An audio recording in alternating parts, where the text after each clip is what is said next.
All right, we are live, back in action, attacking yo speakers from the field to the bleachers. This is the Power 32 podcast, ready to rock and roll. My main man, Mr. Primetime 313, my co-host. What's up, partner? What up, though? How you doing, man? How's it going down there in FLA? Doing good, doing good. Haven't had any air conditioning at work for a couple of days, but I think it's coming back tomorrow, so I'm happy about that. But otherwise, man, geez, sweating at work. I'm like, this is an unhealthy situation. I'm ready to sue. Dude, that's got to be brutal down there. Like I said, mine went out like a couple weeks ago. They had to order a couple parts and stuff, so my AC guy's supposed to be here tomorrow to fix mine, just in time for everything to start cooling down to a normal temperature. But it is what it is, because we still got another 6 weeks or so of hot summer left. So I'm grateful, but yeah, I don't see how you can do it, man. My office at work, my employees get mad at me because we're like it's like a team room. So, but my desktop and my office stuff is all there, and I keep that thing, man, at like a nice chilly, like 64 degrees, and damn, you're frigid. They all get pissed off. Over here. They're in there with hoodies and pulling over and wearing blankets and fucking thermal underwear and stuff like that, man. Your office an igloo, man? Jesus. I love it. That's a little cold, bro. I love it, man. That's nipple hard cold right there. But you got to remember, too, when you're in a plant, man, when I turn it off just to kind of appease some people, it gets stuffy in there so quick that I end up just turning it right back on. So I guess the least I could do probably is maybe bump it up to like 68, but I love, I'd rather be cold than hot. That's the old question. Would you rather be, there's more things you can do to heat up than you can to cool down. And like I say, man, when it's 85, 90 degrees outside, I'm not loving this at all. Well, you do live in Detroit, so you get a good 6-7 months of cold weather. So you have that to look forward to in a few months, man. So exactly. bear with the summertime, as we all are around the world over here. Crazy weather, floods everywhere. We're not going to do the weather report over here. I'm not a meteorologist, but God bless, man. Hope that everybody's okay. I mean, this is just crazy stuff. Earthquakes all over the freaking place. Remember I was talking last week. We were talking about destructive earthquakes or something else happening, more likely to happen in our little game. Yeah. I mean, I don't know, man. Things are looking pretty freaking weird right now. I don't know. We're going to open up the phone line in a little bit. 954-858-5683. Hanging in there a little bit. We're going to do a little NFL trivia. Get into some news. You guys can jump in on that, whatever topic you feel like. But Prime, we're ready to go for another hour of power, baby. Let's do this thing. All right. I think Prime might be a little bit frozen. We'll get him back in a second. So, Prime, you with me? Yeah, I'm good. All right, baby. Here we go. Listen, we got a two-part question. If you get the first part right, then I'm going to give you the second part. Which running back has the most receiving yards of all time?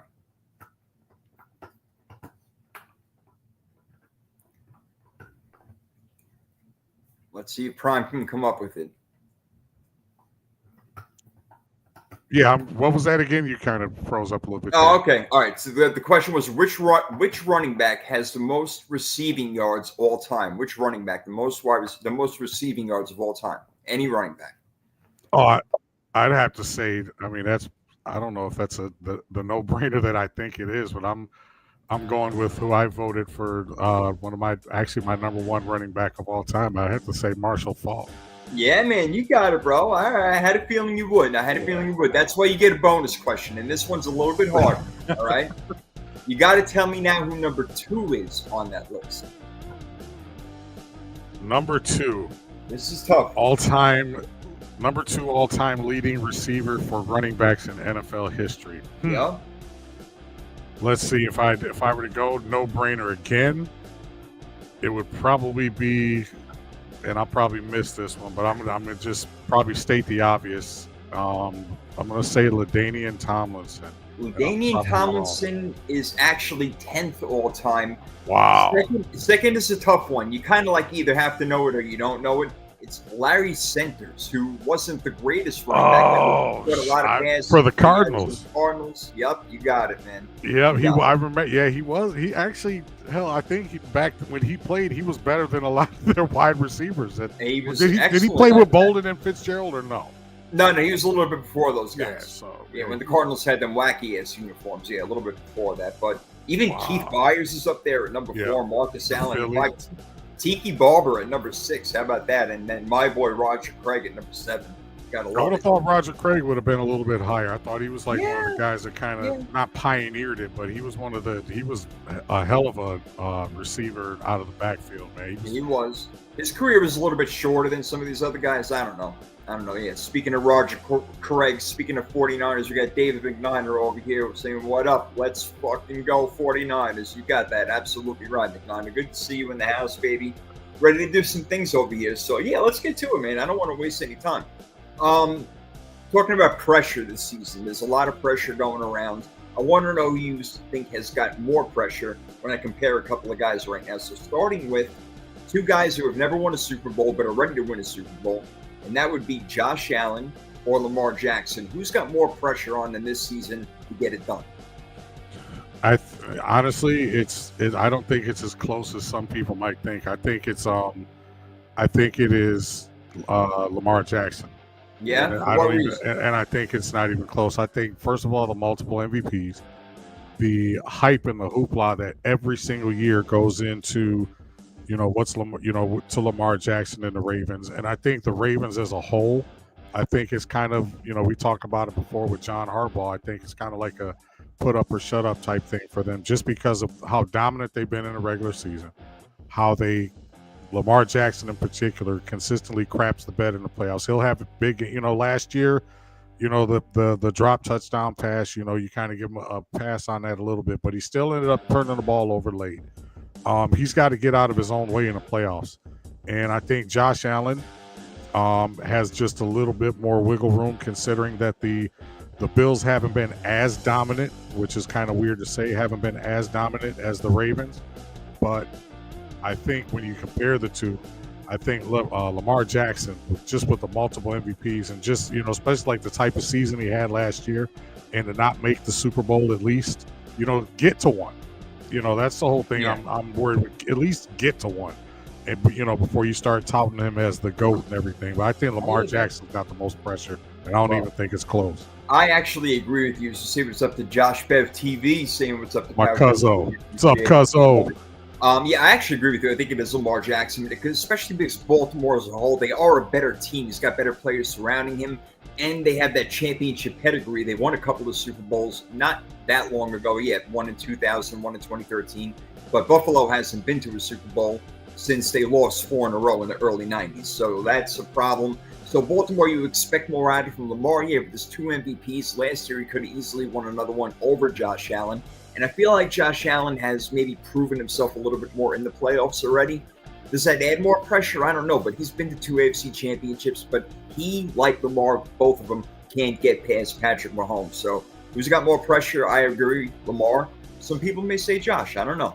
Let me get your guys' opinion. Let me ask you a quick question, and then put this to the chat too.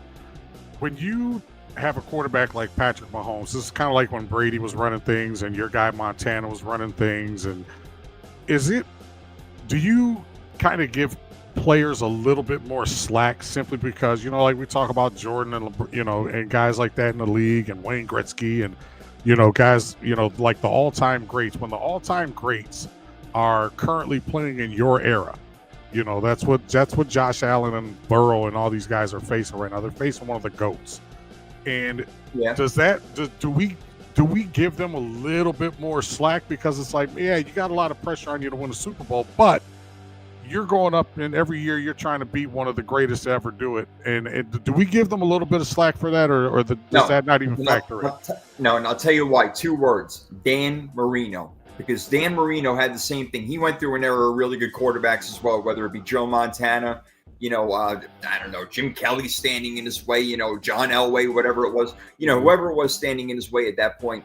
So I don't think that you give them a pass, because we talk about Dan Marino in the negative. Yeah, we say he may be the best quarterback that ever won a Super Bowl, but when you think about the top 10 quarterbacks, he's in there, but he's more toward the back end of it at like an 8 or a 9, where you put, again, we're not going to go through the list, but there's plenty of quarterbacks ahead of him right now than Dan Marino. So I think that's why Josh Allen and Lamar Jackson, they both need to win at least 1 Super Bowl to be considered, one of the greatest quarterbacks that ever lived. And maybe they have to win more than that. But yeah, it's tough when you have the greatest quarterback of this generation and one of the greatest quarterbacks of all time already established in Patrick Mahomes, going to 5 out of 6 freaking Super Bowls. It's out of control, and winning 3 of them. So, yeah, I got that. Let me see what City Juice has got to say as he pops in over here for week number 2. We appreciate it. Josh Allen is on the hot seat. Be the beast. Beat the beast. That's the point of being the GOAT. You have to go over the hump. Listen, man, I hear you, man. You got to beat Patrick Mahomes. The same goes for Lamar Jackson. Same goes for Joe Burrow, even though he beat him one time. But you got to close the deal and win the Super Bowl. All right. But, so that's I don't know if Juice is saying that the seat is hotter for Josh or Lamar, but I still say it's Lamar Jackson. I mean, I understand, the statement that he just made, you can apply that to Lamar Jackson as well. And I think just with all the hype inside, that's why I think it's Lamar and it's not even close. But I agree with Juice. It is kind of time for it's a close second. Well, not a close second, but Josh Allen would be the next guy on that list as far as hot seat to win the Super Bowl. At least get to one. Come on. Yeah, we'll get to another one right now. And again, we're going to open up the phone lines if you guys want to get in on this. Some news that we're going through, curious questions more likely to happen. We're going to open up the lines again at 954-858-5683. The number's right there on the screen. The next one I got, who is under more pressure? Is it Mike McDaniel or Kyle Shanahan? You already know where I'm going with this because we've talked about it in previous weeks. It's Kyle Shanahan. You think so? Okay. I absolutely think so. I think Miami is kind of resided to the fact that there's so many other teams that are better than them in the AFC that I don't think that they can say amongst, like in the room amongst each other that that's their goal. But I think to a man, you get one of those guys, lie detector and a couple of shots of Jack Daniels in them. They know that they're not a Super Bowl caliber team. They're maybe not as far off as some people think, but I don't. Well, wouldn't that be the reason why then, Prime? Wouldn't that be the reason why that Mike McDaniel is under more pressure? Because if he doesn't prove that he can win this year, he's out of a job. And I feel pretty confident that he would get a job somewhere else. I mean, I think he's exactly the head coach. But I feel like more pressure may be on them because of that reason. Whereas Kyle Shanahan, it seems like he's going in with not so much pressure on him. And I feel like he should after having 2 Super Bowl appearances. But do those Super Bowl appearances count for something? I think with Mike McDaniel, I think he knows that, like you said, I guess it's all relative. I think when you look at the Miami fan base, they're probably like, yeah, it's time for him to really put up or shut up. But I think guys like you and I who are on the outside looking in, I think we kind of give him maybe not leeway, but we give him a little bit more of a pass considering, let's just ask the question: is he better than is he better than Burrow? Is he better than Lamar? Is he better than Josh? Is he better than Patrick? No. So again, it kind of goes to that, getting over the hump. They're just playing in an era right now where I think at their best, they're still not better than the other, the 3 big teams that are ahead of them: Kansas City, Baltimore, Buffalo. Yeah. On the other hand, with Kyle Shanahan, we've been going through this for years with him. He's a guru, he's this, he's that, he does the least with the most. And I think the one thing that Kyle Shanahan always has going for him, at least with the 49ers, is he's got a built-in excuse because they could say, well, San Francisco had a great defense, they had a couple great players in George Kittle and Christian McCaffrey, yada yada, Debo when he was doing his thing. But they really haven't had the quarterback. Well, now you got a $50 million quarterback, and now all your weapons are coming back healthy. You lost some players, but it's up to you. If you're this guru and this great coach that everybody keeps telling me that he is, it's time for him it's time for him to win one. I don't think it's just good enough for him to go to one. It's time for him to he's got to win one. He's got to win one. I mean, if he goes to another one, he's certainly not going to be fired because that again is amazing in itself. But at the same time, if you go 6-11 again, then we got something to talk about. But I still feel like it is McDaniel a little bit more really holding on, whereas Kyle Shanahan has kind of earned some credit to maybe hold on to his job for a little bit longer as him and John Lynch are kind of attached at the hip. All right, my last one for you with who's got more pressure on him is 2 sophomore quarterbacks. One came in on fire, and the other one lost to him on a Hail Mary, and that would be Caleb Williams or Jaden Daniels. I would say initially, Jaden Daniels simply because you're trying to avoid that sophomore slump, and there's going to be a lot of eyes on you, and you don't have the same built-in excuse that Caleb Williams has. Caleb Williams has a new offensive coordinator. He's got new guys around him. He's got, the Bears basically overhauled their whole team pretty much. They got about, I think, like 8 or 9 new guys on that team that are all going to end up starting. You got a new offensive coordinator, a new head coach, new coordinators, new coaches all around. So I think he will get a little bit more of a pass. But as the season goes on, I think the expectations will increase, whereas Jayden Daniels, the expectations are already there. Now, you and I talked about this last week. The key to that is that what the hell is going to happen with Terry McLaurin, because Terry McLaurin is going to go a long way in determining the success of the Commanders this year. And remember, you still got the Eagles in that division. You still got what everybody, a lot of people think that Dallas is going to be better, plus the other teams in the NFC that are going to be better than you. So I think the pressure's on him more because everything is still intact with him. You throw McLaurin, you give him his money, everything is good. Everything is still intact with him. Plus, you add a playmaker potentially in Deebo Samuel. So I think there's like, hey, let's do this. Whereas Caleb Williams got a couple of built-in excuses, at least for the time being. All right, I understand that. And you know what? I think I may tend to agree with you a little. Yeah, I think I do agree with you on the Jayden Daniels thing. I mean, the fact that you went to the NFC Championship last year, it's almost anything less won't do. You have to get back at least to the same point or even better. Whereas Caleb Williams, if they make the playoffs, that's a success right there. Now, if they don't make the playoffs, I think that people are really going to frown upon it, especially if Caleb Williams doesn't have a good year. Now, last year, he had a decent year, 20 touchdowns, 6 picks, threw for 3,500 yards, whatever it was. And he can do better. I've seen him play. I know that he can do better. But putting Ben Johnson in there, getting them in the groove, I think things will start to pick up for them. I'm not calling them a playoff team yet, and I got time to make that decision. But I think I'll go with you in the Jayden Daniels one over there. So, yeah, that's a little bit of who has more pressure on him to win right now. Yeah. What's going on? Yeah, I like that. Let me ask you this, and chat, feel free.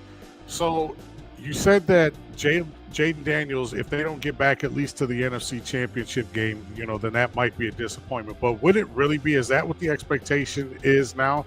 Has to be. Or did you just catch lightning in a bottle and you caught the Detroit Lions on a bad day? I mean, look what happened. Because they got trounced. They proved that they didn't belong in that NFC Championship game. See, but the Lions almost had a failure of a season in the sense, I know they had a lot of guys hurt, but the year before they were in the NFC Championship, and then they took a step back, losing in the divisional round. Oh, absolutely. But that's more of a veteran. That's more of a veteran team, though. I think that's more of a veteran team, and that they weren't expecting Jayden Daniels. I think personally, and I hate to say this, I don't think they were totally prepared for what Washington threw at them. But I think if Washington makes the playoffs and maybe wins a playoff game, because that's kind of like the back to the NFC Championship game, especially when you got a bunch of really good teams in the NFC. I think if they get to the playoffs and win a playoff game, I think that will kind of, that'll bring them back to earth and maybe temper the expectations a little bit. But I agree with you. I tend to agree with the fact that you say that, it's kind of like they've set the bar now, and they kind of did that to themselves by having such a, he did that to himself by having such a really good rookie season. But yeah. I don't think, look what C.J. Stroud, C.J. Stroud's the same thing. But see, the thing is, Washington, they're expected to contend at this point. Now they're contenders. The Commanders are contenders. Nobody's saying that about the Bears right now. At best, they're saying they have a chance to make the playoffs, and some wackos are even saying, oh, maybe they'll win the division. But really not much further than that as far as possibly making the playoffs. I'm not really sure. What does Josh Bev have to say over here? Exactly. A win is a win, but Lions drop the ball more than JD beating them. I mean, look. Yeah, things happen. We saw Mark Andrews drop a big ball. I mean, that stuff does happen. NFL players are going to drop balls, man. Well, Cuzzo, I disagree with you a little bit. If you say drop the ball as in turning the ball over 5 times, yeah, I would absolutely agree. You can't turn the ball over 5 times against the freaking Colts and expect to win a game. So, all right. Let's get to another one over here. Let's get to more likely to happen. Let's have a little fun with this one. More likely to happen. All right. You know how I like to do it. I get a little weird over here. So, what's more likely to happen? Kyler Murray finally becomes a legitimate top 10 quarterback, or man does finally land on Mars? I guess depending on who you ask, Kyler Murray is probably already like a 9-10. Ooh. Well, I don't know about that.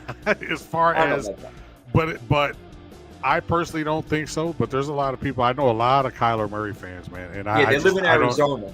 Yeah, they live in Arizona. It's just, yeah, but I don't think. The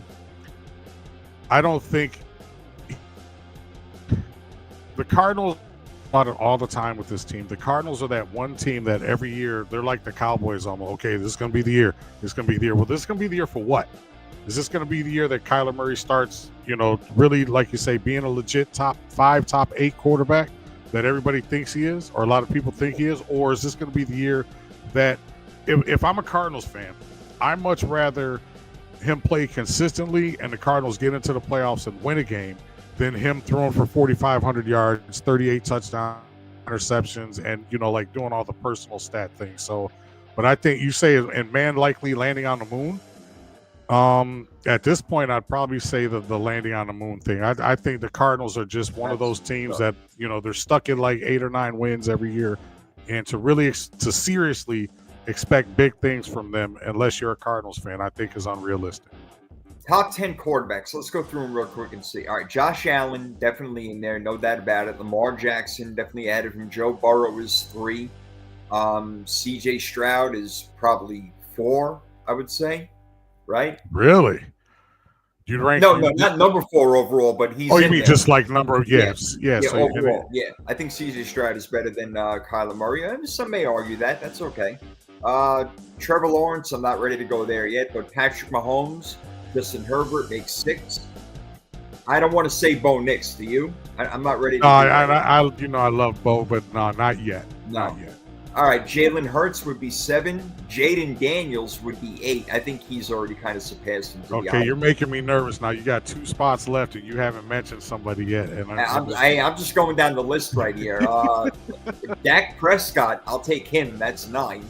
Jared Goff is 10. Okay, I'll take him. All right, we're still friends. Jordan Love we're still friends. Jordan Love is, even though I don't like him, I probably take Jordan Love 11. Baker Mayfield 12. I take him over him. Matthew Stafford. Definitely. Brock that's Purdy. That's what, 14 right there? Yeah, I mean, all right. So yeah, I don't know. He ain't no top 10 quarterback, man. No, and I always, back when they were like the Lions fans were really hot Stafford out of here. It's one of those things, I always love to play the game who'd you rather. So you go down a list just like you did, and you name like 14, 15 guys that you'd rather have. I'm not sure about Brock Purdy, but, just from a success standpoint, record-wise to get to the playoffs, it's you can't really argue that. But from like a physical talent, we know Kyler Murray's got all the skills, and that's what I think pisses people off so much. It's because the guy's got all the tools. He can make any throw. He can, a little fella, like I say, you just want to pat him on the head. He's physically gifted, but what is it with him, Jay? What is it with him that he can't win the big one? He can't win anything, let alone the big one. Honestly, if Kyler Murray were 3 inches taller, we may be having different conversations about him. I think he'd be standing taller in the pocket, completing some passes, but God did not bless him with the height.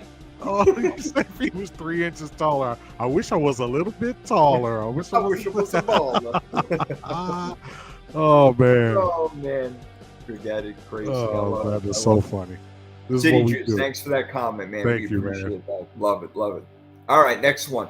We find out finally who killed JFK, or Sam Darnold will lead the Seahawks to a Super Bowl. TikTok. I can see a world, a very alternate universe, multiverse, amalgamated universe. Yes, I used amalgamated. Yeah, that's a guy at work today. Actually, real quick, a guy actually made fun of me because I used the word peruse. I was looking for a part, and I was riding my cart. And and I perused down the aisle and looked, and I didn't see the part I was looking for, and him and another guy started making fun of me because I was using the word. But yeah, I would say not Super Bowl, maybe playoffs, but I think the Kennedy thing is kind of really, really close to being So I would have to say realistic. Who You shot see that? Kennedy as opposed to Sam Darnold? Seattle, anybody. I don't care who's their quarter. Them getting to a Super Bowl is I think that's probably out of the realm of possibilities for the next maybe lifetime, foreseeable future, at least my lifetime. That's why I ask these questions, man. That's what I'm talking about. All right, I got a couple more for you. All right, the Raiders will win the AFC West, or there will be another worldwide flood. Let's see. Patrick Mahomes has years left, in your opinion? Let's say he's got about 8 solid years left. Okay. So within the next 8 years, ladies and gentlemen, chat. Yeah. On the phone lines. So in the next 8 years, are we going to have a worldwide flood? The question. Or are we going to, I would say the worldwide flood. I just don't see, even when Mahomes goes away, you still will have a couple years left of Justin Herbert and Bo Nix. So, and who knows what the Raiders, the Raiders might move again. In the next, they might end up in Flagstaff or some shit like that. They're playing in Mexico or some shit. There you go. The Tijuana Raiders. There you go. Yeah, that's So no, I don't see it because, like I said, right. Even when Mahomes goes, you still got another 2-3 years left of that of Bo Nix and Justin Herbert. You'll still have another couple of years of Lamar Jackson and they're still the Raiders. And they're still the Raiders. They'll probably 8 years. They'll probably have another 4 coaches between now and that 8-year deadline. Yeah, I'm going. So the last Super Bowl they went to was in 2001 season, I believe it was, and they got creamed by the Buccaneers. Before that, it was, I believe, in the early 80s when Marcus Allen made that sick run against Washington. Right. When he cut all the way back and ran for like a 69-yard touchdown, won MVP. Yeah, Marcus Allen. You know what? I'm glad you brought that up because Dallas is America's team. The Raiders the Raiders are in people's. Dallas is the America's team. The Raiders are an iconic franchise. At what point do you lose that luster? Title Town, Green Bay.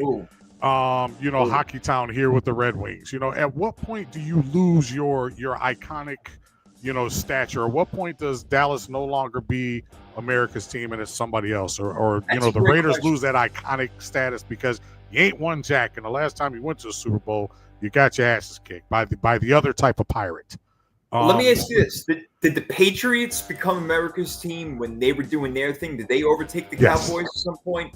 Absolutely, yes. Tom Brady, the all-American guy. Yeah. You know what I mean? There was just everything.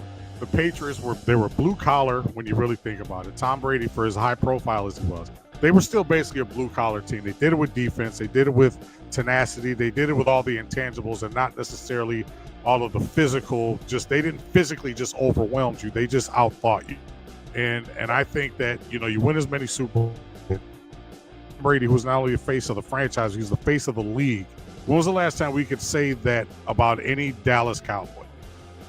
It's been a long time, man. So I definitely think the Patriots were America's team. And that could be something that could shift from, every few years. There's people now just saying that it's the Lions. And I can't really agree with that because the Lions, they haven't won anything.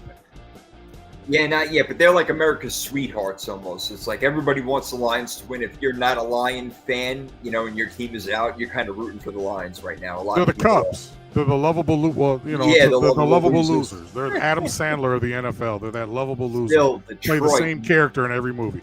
Detroit's been around forever, and they've never even been to a Super Bowl. That's insane. For God's sake. That's almost like by accident that happens. Like, Jesus Christ. That's insane. Teams have been to multiple Super Bowls, and they've never been to one. Expansion teams have been to Super Bowls and won. Yeah. The Carolina Panthers and the Jaguars went to NFC and AFC championship games, respectively. Their first year in the league, and the Lions, it took them until, 2 years ago to finally get to one. Yeah. Carolina went to a Super Bowl even. They lost Denver, but they went to the Super Bowl. Cam Newton, MVP year, 15-1, but couldn't cap it all for the win. Reminds me of when Ben Roethlisberger and those guys, they went 15-1, but they couldn't finish it off. Again, the Patriots Super Bowl. Patriots went, 17-0, 18-0 until they got to that one guy, number 10 for the Giants. And you know what? I picked the Giants in that Super Bowl, so I feel good to pat myself on the back with that. But that's still unbelievable. They go all year long. They cremate everybody in their path, and they can't win the last game. Like, that has got to be the most gut-wrenching, heartbreaking type of thing I can even imagine. If you're on that team, you're like, oh my God, how can we not close this out? And you You're you just beat the Giants a few weeks prior in the regular season. Yeah. You just beat them, so you had their number, you had the formula. Oh, man. That is the worst. You that is didn't going to have be the worst Eli. feeling. Like, you were about to make unbelievable history and be the first 19-0 team, go 16-0 in the regular season, win throughout the playoffs, and you let the Giants, who were, what, a 10-6 team at that time, stand in your way and defeat you. There you go. There you go. In your freaking face, Tom Brady. Only in the NFL, man. In the NFL, that's why we love it. Yeah, you love it. Josh wants us to go easy on the Lions. I hear you, Cuzzo, but you and I both know facts are facts, and that's all we do on this show. We like the Lions on the show. We do. We like them. We definitely do. All right, well, this one isn't a Lions one, but I got one more. What's likely to happen first? Bryce Young will throw for 4,500 yards, or we discover the lost Ark of the Covenant.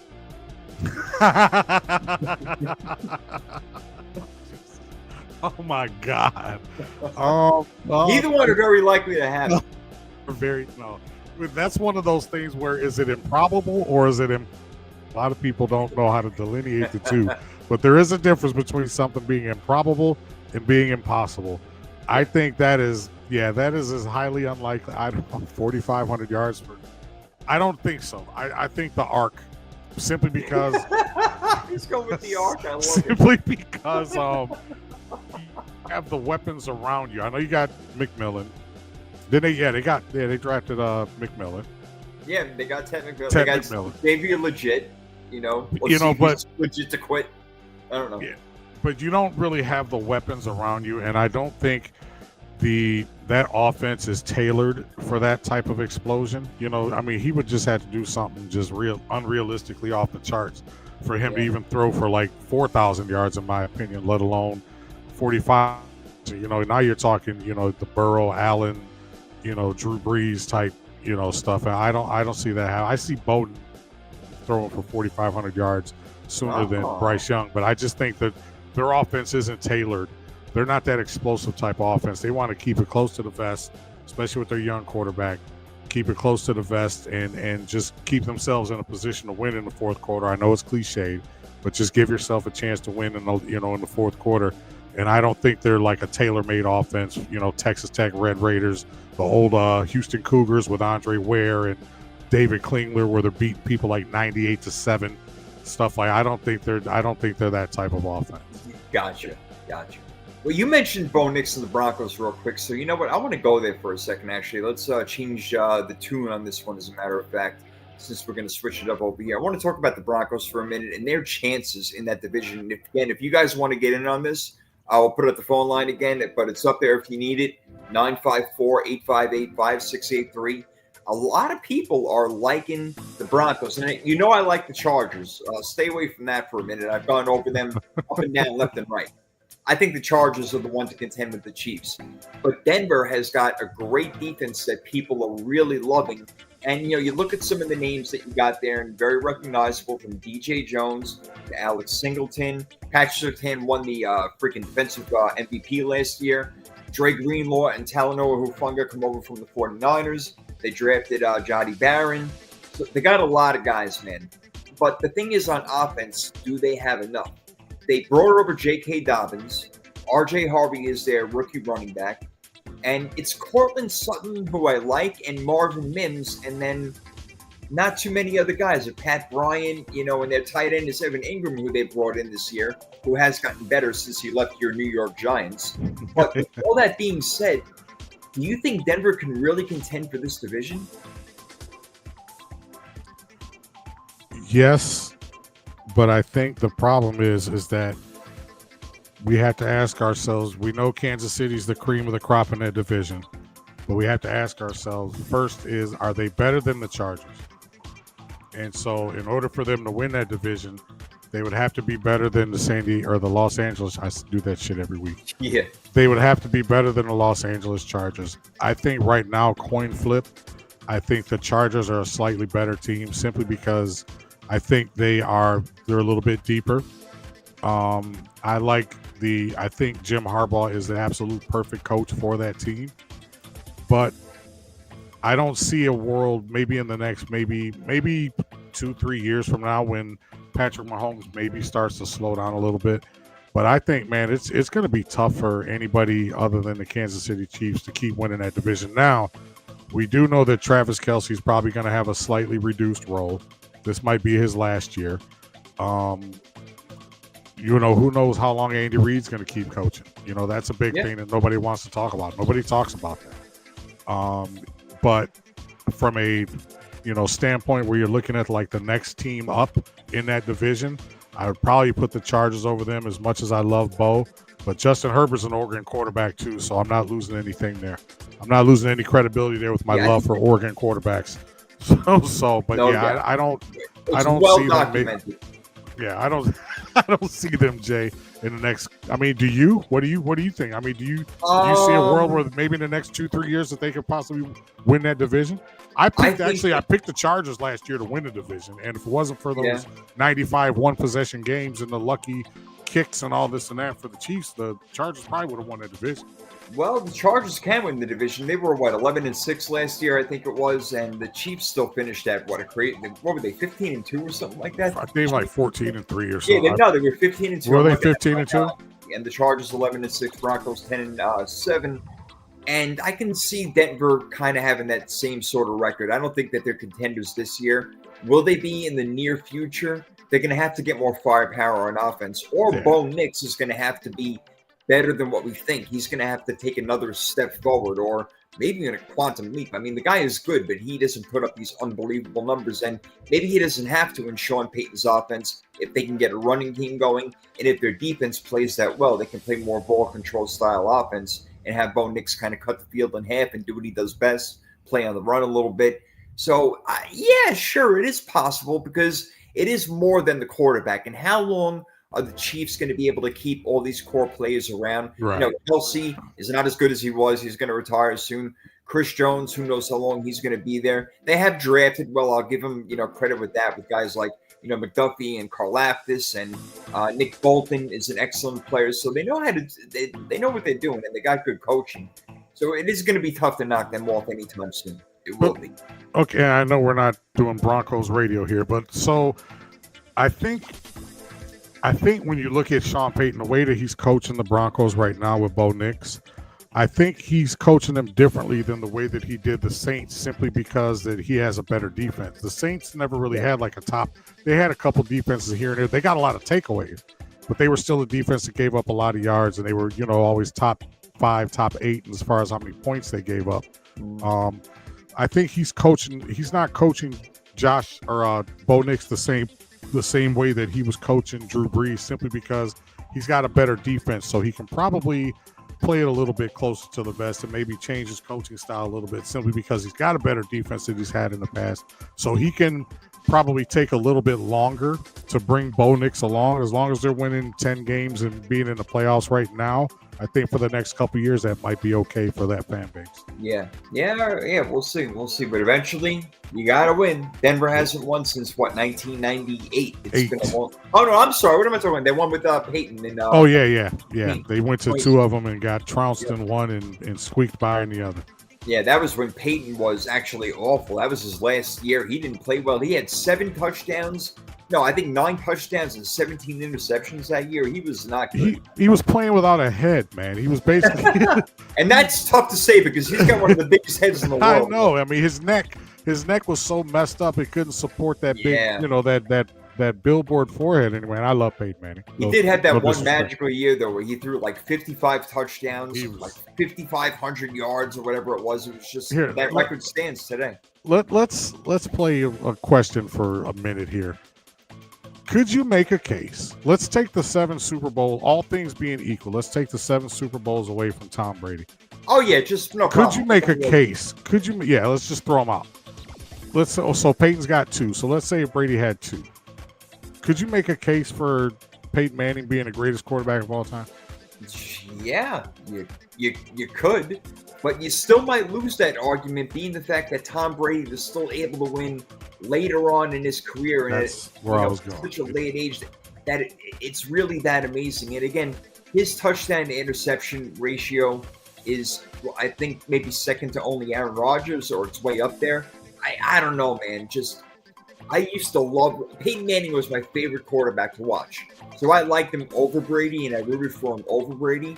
But when it came down to it, I just had to admit that Brady was the guy. He was more calm, cool, collective. Look, the guy went to 10 Super Bowls. That is out of control. 10 Super Bowls. I mean, basically half his career, he was in the Super Bowl. And if not that, the AFC Championship. I mean, nobody – and think about all the extra mileage that he put on his body. All the extra work every year, playing all those extra games. Yeah. He played what? He probably played 3-4 extra seasons, maybe more than that when you factor in all the playoff games and Super Bowl runs and everything. Yeah, man. Tom Brady. I don't think. Do you think there'll ever be another like him? Even let's say Patrick Mahomes win, because right now we talked about this a few weeks ago. I don't like the reason why I don't. I'm not gonna say I'm not a fan of Patrick Mahomes. But the reason why I kind of temper people down is because it took Tom Brady, when Tom Brady was going for Joe Montana's 4 Super Bowls, everybody was like, he's got to win at least 4 before we even have that conversation. Patrick Mahomes wins 2, and people are talking about him as the GOAT already. Yeah. So I don't get that, but I don't like I said, I'm not a hater of Patrick Mahomes. I just don't like the fact that we put him on a pedestal so soon when he's not even halfway to where Tom Brady was. And who's to say, like I say, if the Josh Allens of the world and Burrows and all these guys start to win a Super Bowl or 2 here and there, what's the odds of Patrick Mahomes winning 5, let alone 7? I hear you, and it's interesting to juxtapose it to Tom Brady, because in the beginning when Brady won the first 3 Super Bowls, again, I will stand by it till the day that I die, and I hope I never do die. I hope I live forever. That'd be amazing. But, that was mostly defense, but he did play well when he was needed to. That's the thing. Like, Tom Brady just always came through when you had to. Every single time. I mean, once or twice he threw an interception to fuck up a game. That rarely ever happened. More than not, he was coming through. He was going to throw the game-winning touchdown, and that was that. And he thought that he did that against your Giants when he hit Randy Moss in the end zone, but Eli Manning and David Tyree will live on forever, man. Forever. Unbelievable shit. I need to get that pic. They got a poster of the helmet catch. I need to get one so I can put it on the wall back here. I need to get the helmet catch. Gotta get or the Mario Manningham 2-step side. People talk about the catch. I know you had Manningham on your show back in the day, but the throw, man. The throw was incredible. But that was a better play to me. I mean, the David Tyree more exciting because it's like, well, what the hell was going on over here? Did he really catch that on his helmet? But the throw and catch from Manning to Manningham was just a thing of beauty. Absolutely amazing. Amazing. Yeah, Josh says Tom was a great game manager. I'm going back. I'm hoping you mean that in a positive way, because Tom, don't. There's no Tom Brady slander on this show. No, it's not possible. No, we don't do that. When you go to 10 Super Bowls and win 7 of them and 5 Super Bowl MVPs, that just doesn't happen. You can't roll out of bed and make that happen. I don't care who the hell you are. And for a guy to get better as his career went on, I mean, even that more amazing. But, all right. Hey, so let's get to a few funny little questions over here.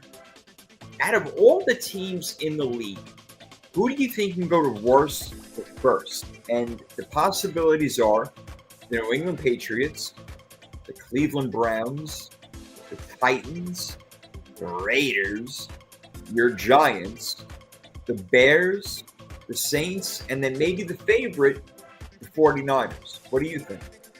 Worst to first. Wait a minute. Wait. So I don't know. I mean, on the surface, you say the 49ers simply because they're the better organization. They got the better team, better coach, everything. They got to deal with the Rams.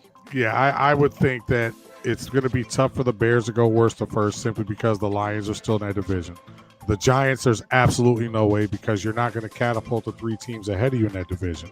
The Titans, theoretically, the Titans have the best chance simply because the AFC South is the weaker division. Maybe, right? What if Cam Ward is amazing? That's what I'm saying. So that's why I say so. I would probably say, gun to my head, I would probably say the Titans simply because they play in a division that's easier to win than most of the other teams that you mentioned. The Saints, AFC South, they got a quarterback situation to think about, and then who knows if Penix is going to rise over the next couple of years. But they would probably be my second choice. So I'd probably go Titans first, then the Saints. I don't think the Bears have that shot right now.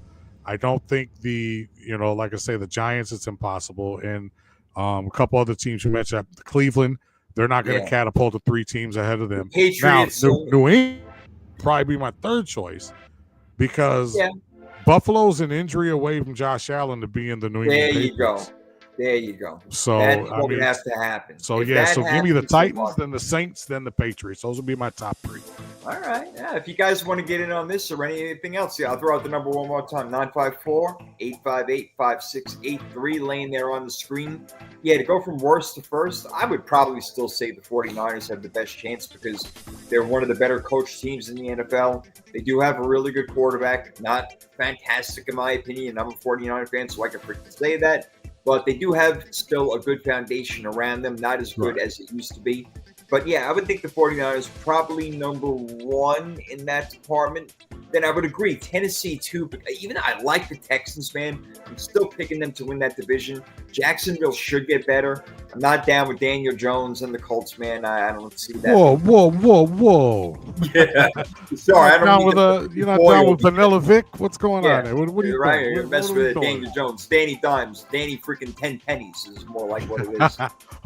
Oh, wow. There you go. That's a T-shirt. Things all over. Yeah, right? That's a T-shirt. But yeah, the only way literally if Patriots can dethrone the Bills is if, God forbid, Josh Allen gets hurt. And nobody wants to see that because he is like him and Lamar Jackson. Can you think of 2 more players you would rather watch play football? I mean, those are exciting as it gets. Those are guys that, those are like must-see TV. And like I say, I'm not a Lamar Jackson fan, but I still respect the fact that the guy, I respect what he can do on the field, minus the playoff failures. But you start to look at, if you could, pay it, you got a ticket and there's guys that you would pay to see, I would love to be able to go to Buffalo in the middle of December and watch the Bills play. I'd love to be able to go to Baltimore, and watch Lamar Jackson. But those are guys that you would those are bucket list kind of guys, that you would pay, Tom Brady, there's some really good, consistent, Patrick Mahomes, for as good as he is, I think I would still, I would pay to see Lamar Jackson and Josh Allen, especially when they're at their best. And, Josh Allen, my biggest concern with him is that he's so big. And that was my concern with Calvin Johnson. If you ever watched Calvin Johnson catch some of those balls from Matthew Stafford, when he fell hard. He rarely broke his fall. That's 6'5", 6'6", 230, just falling right to the ground. He jumped vertically in the air 97 feet. I mean, what's going to happen? Right. You're going to fall on your back and you're going to get hurt. I mean, and Josh Allen, guys go at him a little bit harder. They have to because he's so big. So now you start to wonder, how long is he going to be able to be the freak that he is before eventually he just says, enough of this shit. I'm going to just stand back here in the pocket, where he can still beat you that way. But, sooner or later, that half of his game, and Lamar Jackson, same thing. It happened with Michael Vick, happened with Randall Cunningham, and happened with, guys like that were mobile, Steve Young. Eventually you had to, John Elway, eventually you just got to step back there and throw the football. But I would pay to see Josh Allen, man, and Lamar Jackson. See, I'd still pay to see Patrick Mahomes over them because I know that I'm watching literally one of the greatest that ever did it. Not that Josh Allen and Lamar Jackson aren't. And I think that's really interesting. Where are these guys going to get put when it's all said and done? And what does a Super Bowl do for them in order to get them in that conversation?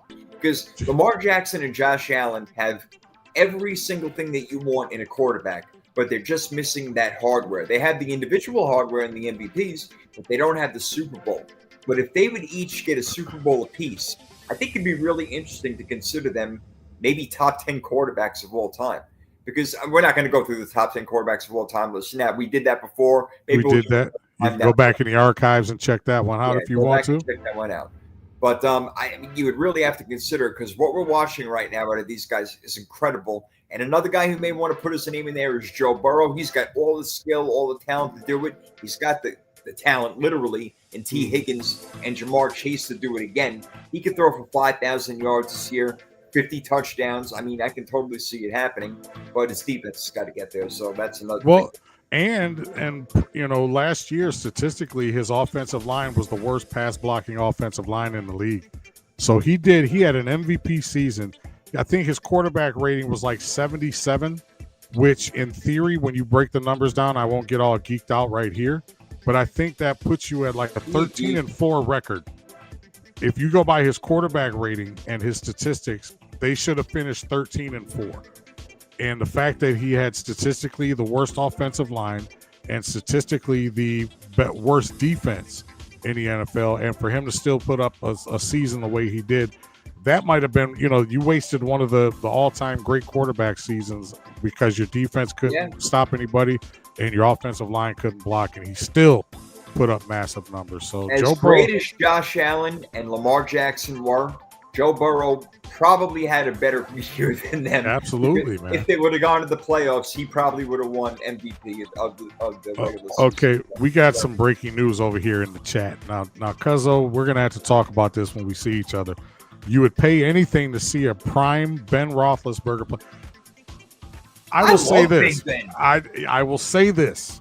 Ben Roethlisberger is responsible for one of the greatest throw-in catches we've ever seen in the Super Bowl. That Santonio Holmes play was absolutely remarkable. So I'll give you that. But when we're talking about guys that pay to see guys, I don't think Ben Roethlisberger kind of blips on my radar. I don't know, man. I kind of disagree with you. Big Ben, like watching him shrug guys off and, make these great plays off cue and everything like that. I don't know. I think he was pretty exciting to watch. I like watching Big Ben. That's great. I've never, when I think of like exciting players, I really don't think, but I might have to. I was a fan of Ben, but as far as like, oh my God, I got to get to Pittsburgh to see this guy play, or when the Lions play, I got to get down to the Ford Field and check him. I just, but you're right though. I do picture him now, kind of, guys all over, guys his size. He just, here you go, Mike Wallace. Here you go, Hines Ward. I feel like Big Ben is like Josh Allen is like John Elway. The three of those guys are like kind of like a lot of the same quarterback to me in a lot of ways with how big they are. And then, you add their athletic ability into it. Even though Ben Roethlisberger looked like he was running in slow motion most of the time, he was still a pretty damn good athlete. He was able to make things happen from the pocket and outside the pocket. And look at his numbers.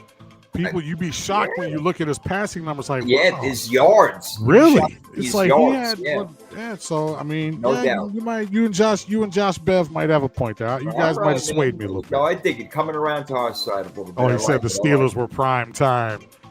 He said that's not what she said. Steve-O, that's not what she said.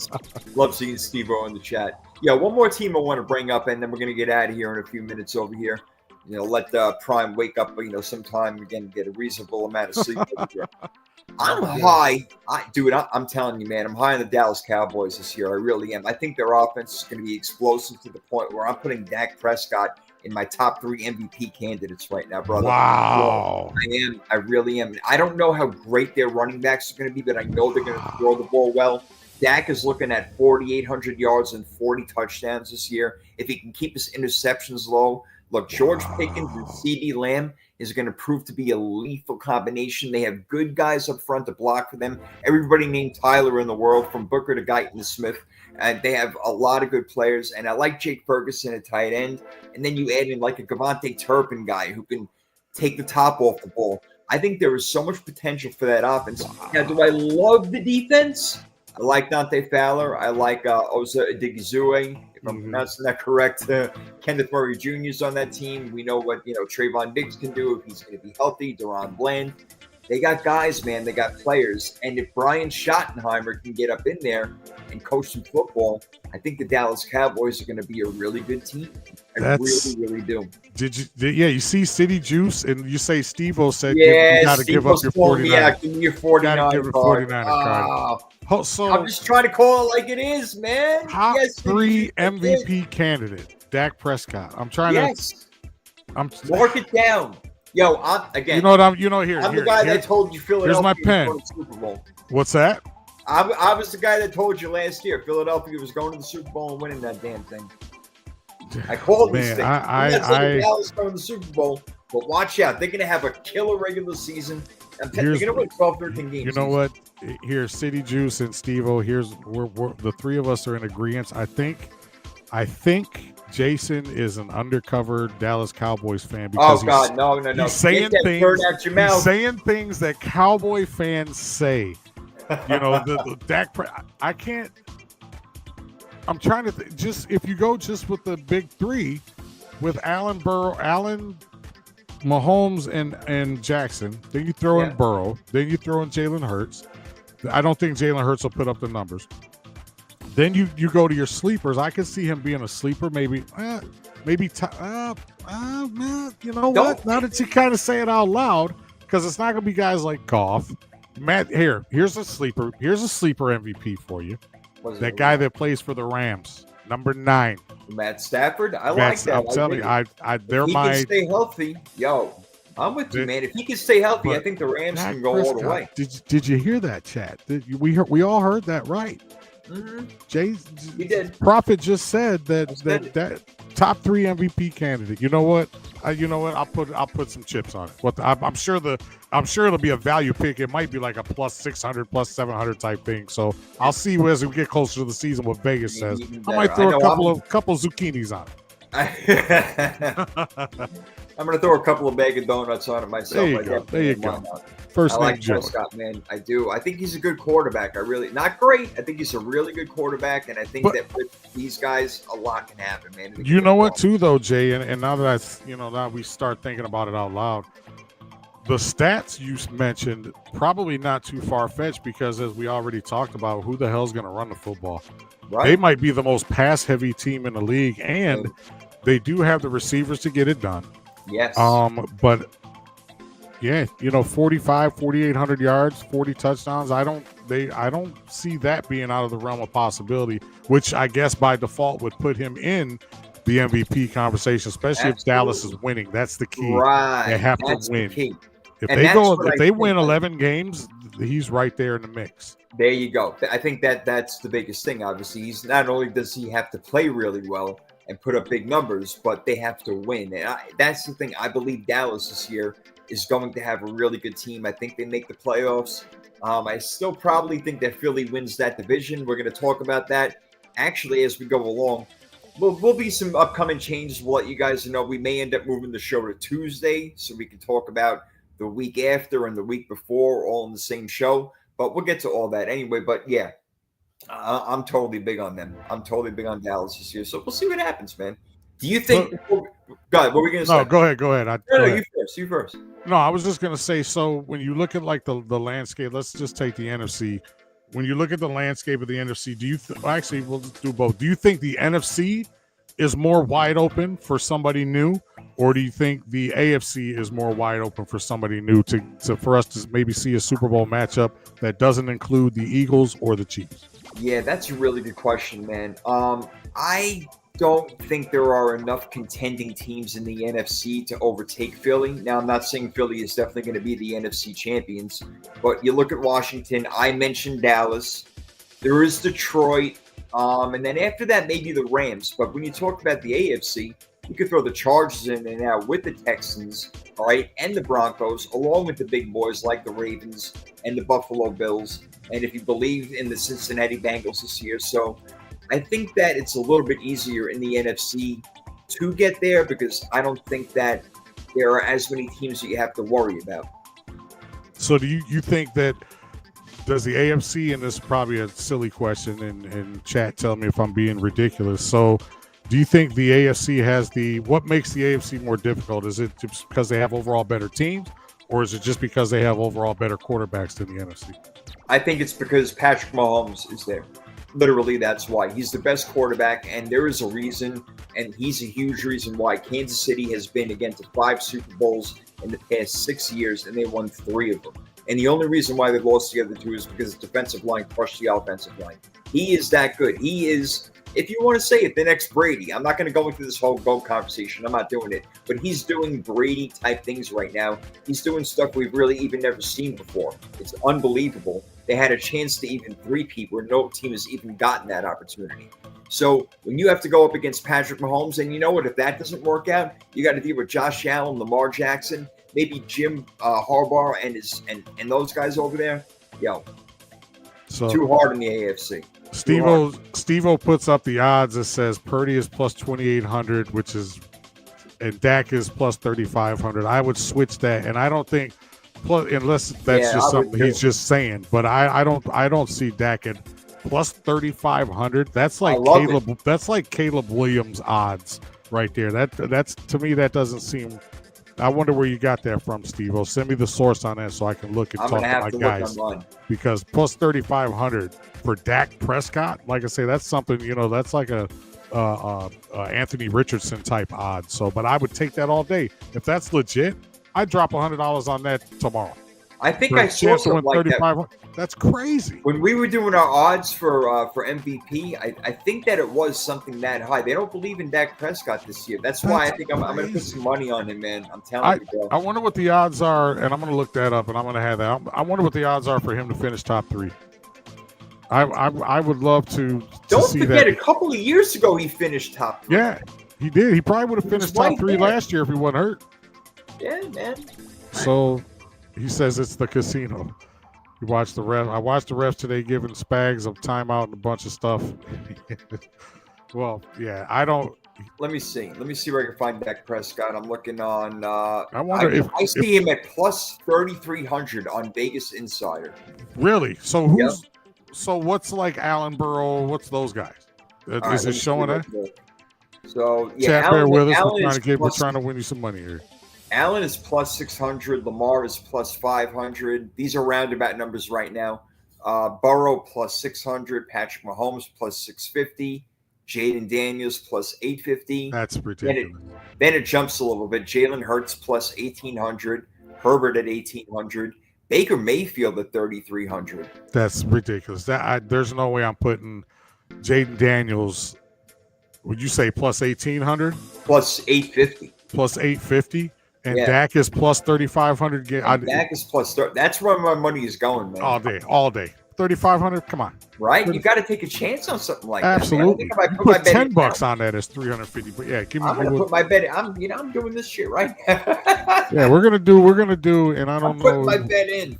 But Jason and I were gonna talk it over off the air, and we might do a couple segments because that's like right in my wheelhouse right there when we start talking about Vegas and odds and things. But that stuff, that right there, you talk about value. I know we're going off on a little bit of a tangent here, Chad. We apologize, but again, we're trying to win you some money. City Juice says, don't waste your money, Prophet. I'm all day putting a couple of chips on a plus 3,500 guy that could potentially win it. He's got a more realistic shot to win it than Daniels and Hurts. I'll say that. I think so. And those guys are less than 1,000. You talk about value. Come on. What are we doing? What are we doing? That's some serious value right there. I don't know. I'm gonna waste my money. Hopefully it's not a waste. Well, hopefully it is because I don't want anything good about Dallas at all. I want to be wrong, to be honest. Right. I mean, actually, right. As a Giants fan, I can't say that out loud, but it is what it is.